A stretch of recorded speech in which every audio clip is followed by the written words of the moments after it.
Hi everyone, my name is Nancy Molina. I'm in EDUC243. This is my YouTube presentation.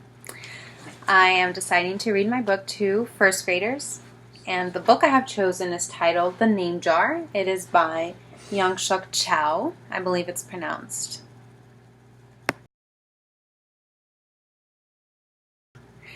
I plan on reading this story to first graders.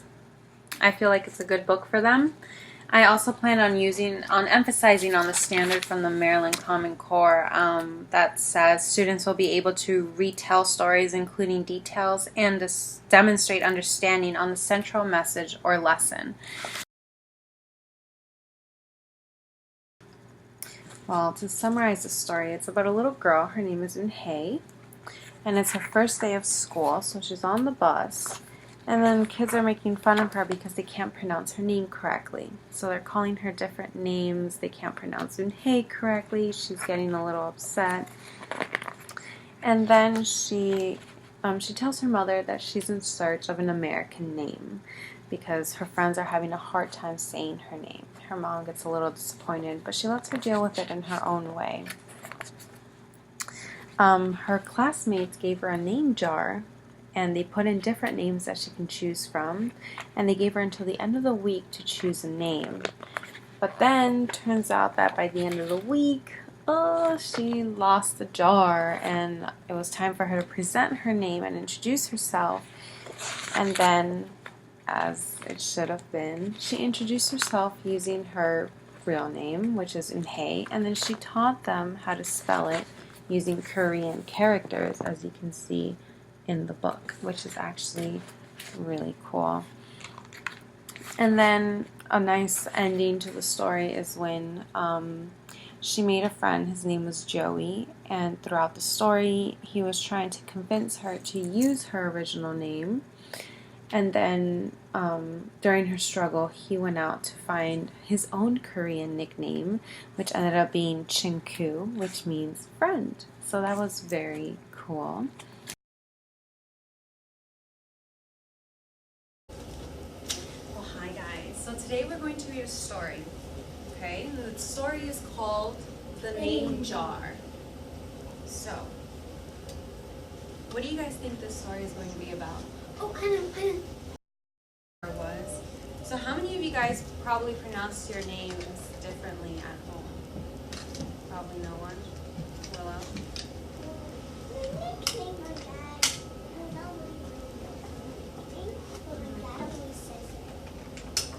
How does he say it? He says, Wilsbon. What is it?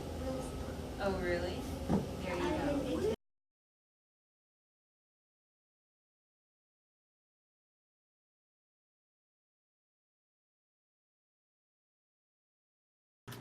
I feel this book is perfect for those students who are learning English or students who have exceptionalities.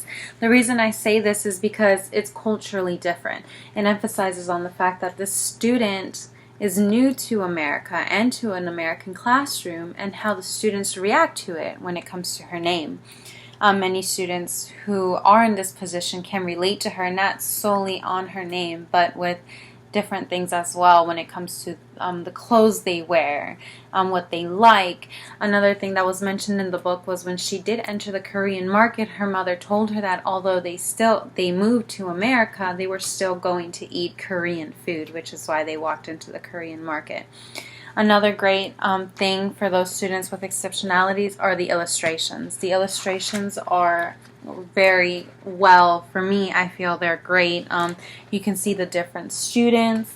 You can also see different backgrounds, actually, you know, like in the different students in the classroom.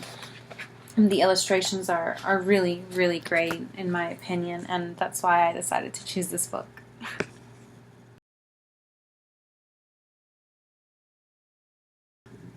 Well, in order to engage learners, I came up with a story retelling poster.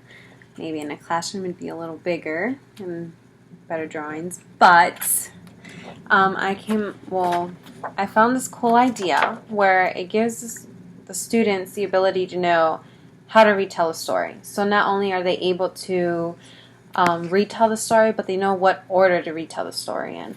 So they do the first one, which is setting, and it says the time and place. Then we have the characters, which are the people or animals who act out the story. And then, the problem, right? The struggle the character is having. And then we have the beginning, middle, and end, which are the events that happen. So it says happenings, the events, beginning, middle, or end, and end, sorry. And then we have our little bow, which is the solution and how the story was tied up. So this is a cute little poster. I stole the idea, but I thought it was a great idea to use because, like I said, not only are the kids able to summarize, but they're able to put them in a particular order instead of just saying, oh, this happened, but oh, that happened too, even though the second thing they mentioned happened in the beginning and the first thing they mentioned was probably the end. So I think this is a great guide for them, and we'd probably do this together as a class, probably on the board, and have them tell me what was the setting, where did the story take place, and fill it out together as a class.